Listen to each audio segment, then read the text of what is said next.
मुख्यमंत्री पुष्कर सिंह धामी ने आज देहरादून स्थित बसंत विहार में पूर्व मुख्यमंत्री एवं पूर्व केंद्रीय मंत्री स्वर्गीय मेजर जनरल भुवन चंद्र खंडूड़ी के आवास पहुंचकर उन्हें भावभीनी श्रद्धांजलि अर्पित की। छत्तीसगढ़ प्रवास से देहरादून पहुंचने के तुरंत बाद मुख्यमंत्री धामी सीधे स्वर्गीय खंडूड़ी के निवास पहुंचे और दिवंगत आत्मा को श्रद्धासुमन अर्पित करते हुए उन्हें विनम्र नमन किया। मुख्यमंत्री ने कहा कि स्वर्गीय मेजर जनरल भुवन चंद्र खंडूड़ी का जीवन अनुशासन, राष्ट्र सेवा, ईमानदारी और जन कल्याण के मूल्यों का प्रेरणादायी उदाहरण रहा है।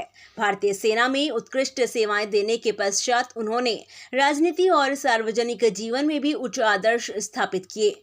मुख्यमंत्री धामी ने कहा कि उत्तराखंड राज्य के विकास, सुशासन और पारदर्शी प्रशासन को मजबूत आधार प्रदान करने में स्वर्गीय खंडूड़ी का महत्वपूर्ण योगदान रहा। उन्होंने अपने कार्यकाल में जनहित को सर्वोच्च प्राथमिकता देते हुए राज्य हित में अनेक दूरदर्शी निर्णय लिए, जिनका लाभ आज भी प्रदेशवासियों को प्राप्त हो रहा है।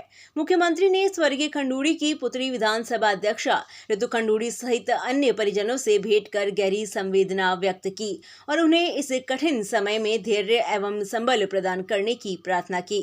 मुख्यमंत्री ने कहा कि यह क्षति केवल परिवार की नहीं बल्कि पूरे उत्तराखंड और देश की अपूर्णीय क्षति है। मुख्यमंत्री धामी ने ईश्वर से दिवंगत पुण्य आत्मा को अपने श्री चरणों में स्थान देने और शोकाकुल परिवार एवं समर्थकों को यह दुख सहन करने की शक्ति प्रदान करने की प्रार्थना की।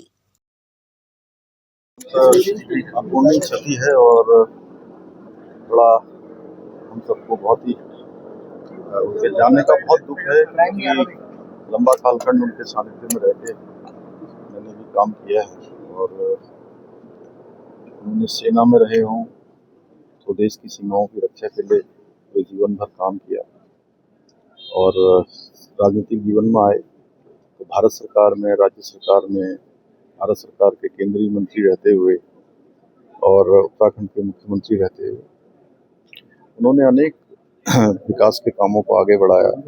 पारदर्शिता, भ्रष्टाचार, इन सब के खिलाफ बहुत सादगी से काम किया और बिना किसी लाग लपेट के अपनी बात कहते थे।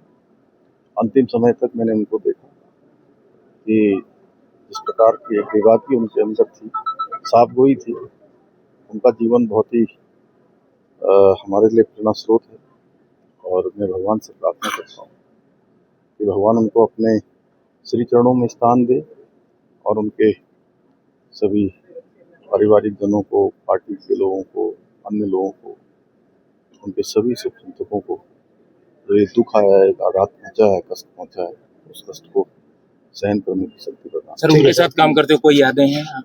बहुत सारी यादें हैं। एक तो देखिए उनके जीवन में अनुशासन था, संयम था और बहुत ज़्यादा टाइम की पाबंदी होती थी।